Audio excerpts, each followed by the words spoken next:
not me being a Frankenstein stan, a Frankenstan, if you will.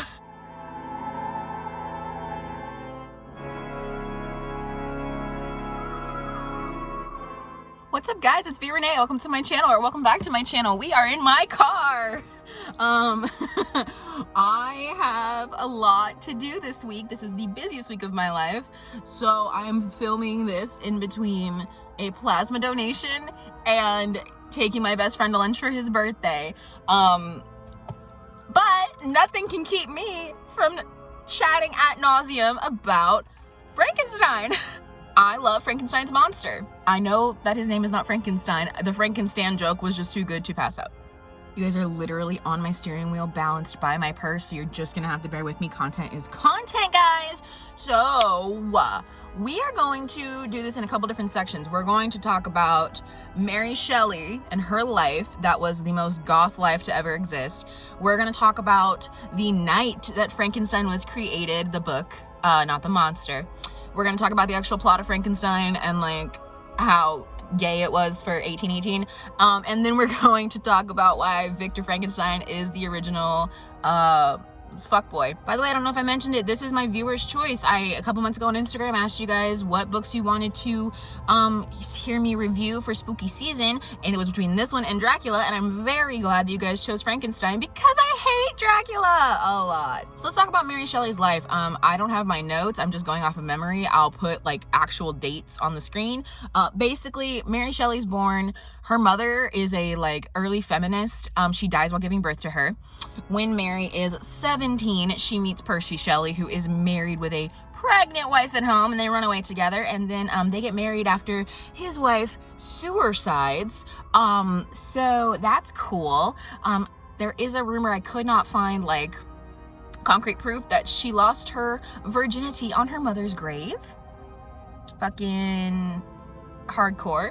Then they have a bunch of kids that die. So they have a kid that dies 2 weeks after it's born. They have a kid that dies at 3. Then they have another kid in the meantime that dies at 2 years old. And then they have their only living child, who's named Percy after Percy Shelley. And then she has a miscarriage, and the same year she has a miscarriage, Percy dies. So I believe all this happens before she's even like 35. So her life is friggin' soup's sad and very goth. So and she dies in 1851. So the story of Frankenstein comes about in 1816, and I am going to reference right here, if you have Hulu, I recommend watching, I'll put the actual like season and episode, the episode of Drunk History with Rich Fulcher, in which he tells the story of how Frankenstein came to be. It is the funniest thing I have ever watched. I show it to everyone. Like if you're at my house for longer than 2 hours, I will literally be like, have you seen the Frankenstein Drunk History? And then we will watch it. And I laugh every time. I watched it right before this because I wanted to keep this fresh in my mind. So I haven't super fact checked this information. I got it from Drunk History. Please don't come for me. This is a book review, not a Mary Shelley historian channel. Although it could be if that's what you guys want. So Mary Shelley, her stepsister Claire Claremont, which like relax, and Percy are running around Europe, and they're hanging out, and Claire Claremont's like, you know who I want to go visit? Lord Byron. He's in Lake Geneva up in Switzerland. Let's go. So they go, and it's like a really dreary summer or whatever, and they get there, and Lord Byron is there with his personal physician, John Polidori. Make of that what you will, that they were in the cabin alone together. I don't have an opinion. They get there, they start to drink liquid opium, as you do. They have an orgy, question mark, as you do. And then Lord Byron pulls out this book called Phantasmagorium, and he's like, oh my god, this is so scary, guys, we should have a scary story contest. And Mary's an aspiring writer, and she's like, all right, bet. So then they write these scary stories, and Mary's like, she's been listening to Lord Byron and Percy Shelley talk about galvanism, which is a scientific exploration of that time where you reanimate like dead animals using electricity. And she's like, what can I do with this? So they tell their stories, and Percy tells a stupid story, and Lord Byron tells a story about a vampire. We'll come back to that. And then Mary Shelley's like, listen here, bitches. And so she tells the story of Frankenstein. And then 2 years later, in 1818, the original edition of Frankenstein, or the modern Prometheus, is published. However, the story that Lord Byron told about the vampire was rewritten by John Polidori into the book called Vampire, and that is said to be the basis for Dracula, which came out in like 1897, so a full ass like 25 years after Mary died. So no, Dracula was not the original monster. Frankenstein was like the first. That's why they say she is the creator of this particular genre, because like Jekyll and Hyde, all the like gothic Wuthering Heights, Jane Eyre feeling books came out after this, and then Dracula came out at the end of this century. So there's no question, no contest, Mary was first. So let's talk about the actual story. So you start the book and you're hearing from this guy named Robert Walton. He's writing to his sister, and you're like, who the hell is this guy? I thought this book was about Frankenstein and his monster. You'll get there. So he's going to the North Pole. He wants to be an explorer, whatever. And he sees this dude in the ice freezing to death. And he's like, all right, bring him on my ship. So they bring him on the ship, and the guy's like, he's like, what the hell are you doing out here? He's like, I'm chasing a monster. My name is Victor Frankenstein. And Robert Walton is soups gay for Victor. I'm going to insert a clip of me when I'm home reading a section that I was like, we love the men-loving men representation in 1818, because I don't have it with me right now. But Soup's gay. So he was like, oh my god, I'm so glad I found you. We're kindred spirits, because I too want to like make discoveries no one's ever made before and like reach the ultimate pinnacle of power and education. And Victor's like, let me tell you why that is a real bad idea.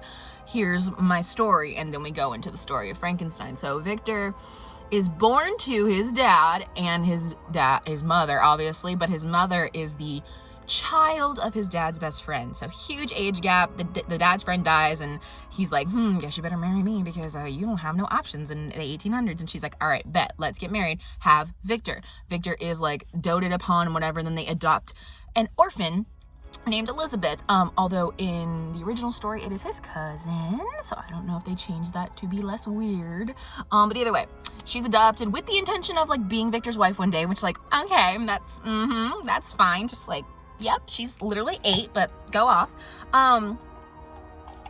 So they'll live a wonderful life, and then the mom dies of scarlet fever, because Elizabeth has scarlet fever, and she's like, my dying wish is for y'all to get married. Elizabeth's like, bet! You guys should really read The Dark Descent of Elizabeth Frankenstein by Kirsten White.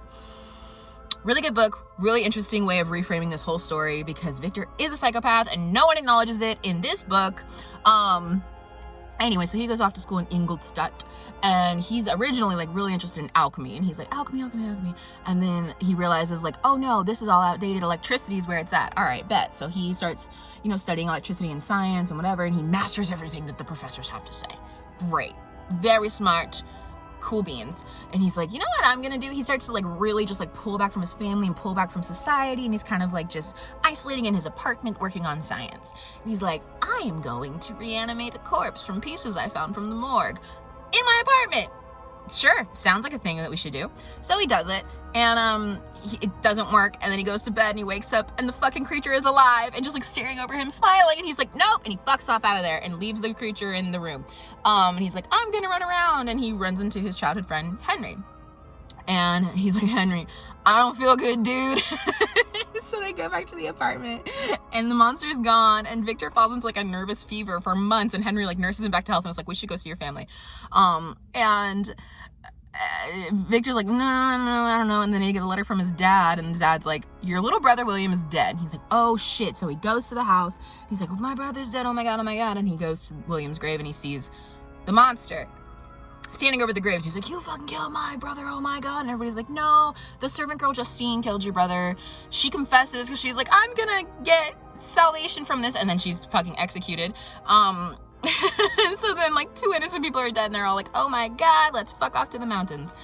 So they fuck off to the mountains, Elizabeth, Victor, and the dad. So then they go to the mountains, and Victor's in nature, and he's like, wow, nature is so beautiful and healing. Oh my god, the creature is right there on that glacier. He's been following me throughout the continent. So the monster like corners Victor, and he's like, hey, let's have a little chat, come in this cave with me. This is when we find out for the first time that the monster is sentient, the creature is sentient and can speak, and then we find out what he's been doing and the reason why he killed William. So basically he fucked off and like started living in like a little peasant, like a hovel, like inside of a peasant's home, and that's where he learned to speak, and he learned like the value of like community, and realized how lonely he was, and everything. And he was like, I killed your brother because he mentioned your name, and I got so mad that I just choked him, and I'm sorry, whatever, like you made me and then you abandoned me, you're my god and damnation all at once, like it's just your fault, like hello. And that's when the monster's like, can I please have a wife? Can I please have a wife? Can I get a waffle? Can I please get a waffle? And Victor's like, okay, I guess. And him and Elizabeth are supposed to get married soon. And then he's like, well, I gotta go do this first. So I'm gonna go to England for 2 years. And everyone's like, Henry, go with him because this man is insane. So Henry's like, all right, I will. And then he's like, actually, Henry, go fuck off to Switzerland for a second. I gotta go to England and fix something real quick. So he starts making the monster while Henry's fucked off to Switzerland or Scotland or wherever he went. And he makes the monster. And sorry, people are driving by. They're looking at me because I'm talking to myself animatedly about fictional characters in my car. So he makes it, and then he's like, oh my god, what if they reproduce and they make a race of devils to roam the earth? And I'm like, Victor, you are a master of science. You are you outsmarted your professors. You surpassed your professors in knowledge. Just don't give the female any baby parts. No uterus, no eggs, no ovaries. You could just not do that, and then they will be fine. So he's like, nope, can't do it. Gotta just destroy her. And the monster, the creature, is watching from the window. So he's like, I'm gonna see you on your wedding night, motherfucker. Like, get ready for me to avenge my bride. So Victor goes, oh my god, I'm sorry guys. Victor goes and Victor goes and dumps the bride's body in the lake, and then he like washes up on a nearby town shore, and they're like, you are a stranger, you're responsible for this murder. He's like, what murder? They go take him to the body, and it's Henry! The monster killed Henry. Because yeah, he mad, so, you know. So even though the monster was like, see you on your wedding night, fool, Victor's still like, you know what, Elizabeth, let's get fucking married. So they go get married, they go to a cabin, and Victor's like, I'm gonna go patrol the woods to look for the monster because he's gonna kill me tonight. And then while he's gone, the monster kills Elizabeth. And then Victor tells his dad that Elizabeth is dead, and his dad gets so sad that he dies. It's not funny, but like everyone is dead now. Victor has just everyone gone, and he's still, his arrogant, stupid ass still will not tell anybody that it's his monster doing it. He's just like, I don't know, all my friends and family are dead. Weird. So after that, he's like, I'm not gonna rest till I kill this monster. He tracks the monster all the way to the North Pole, which is where he meets Walton, which is who he's telling the story to, and he's about to die because he's just been like in the elements too long. And he's like, please continue to search for the creature after I'm dead. He must be destroyed. And Walton's like, bet, I'm in love with you, I will. And then his crew's like, hey, we're stuck in this ice. If we get unstuck, can we go home? And Victor's like, you're a bunch of pussies. But the Captain Walton is like, yes, we can. We need to go home. So then Victor dies in the boat. Walton hears sobbing, screaming, so he goes into the room where Victor's body is, and guess who's there crying over his master? The creature. Because him's just misunderstood, and he just didn't have a dad. Oh, and by the way, even though this whole story is a cautionary tale to Walton about why you shouldn't, like, seek out, like, ultimate knowledge and power, Victor's last words are like, no, you should try. I failed, but like maybe you'll do a good job. So like we learned nothing. Obviously, Victor, you are still the biggest piece of shit on the planet. So what do we learn from Victor? Why is he the ultimate villain fuckboy? Don't try to play God. If you do try to play God, don't abandon your creation when it doesn't turn out the way you want. Take some fucking responsibility. Don't blame fate and the angels and God himself and blah, blah, blah for all your problems. Speak up when you've done something wrong, right? Like, don't just be like, I don't know who killed my brother and our servant and my best friend and my wife. When you do, because it's all gonna be avoided. But like, play stupid games, you win stupid prizes. So that was Mary Shelley's Frankenstein. I hope that this isn't too like chaotic. I'm doing my best. If it is, I will refilm it. But I am going to insert the like clips of me sitting at home, not like sweating from being in the car with no AC for 20 minutes. Hey, it's editing me, and I'm not gonna do that. In the meantime, I make new videos every single Tuesday. I will see you then. Bye.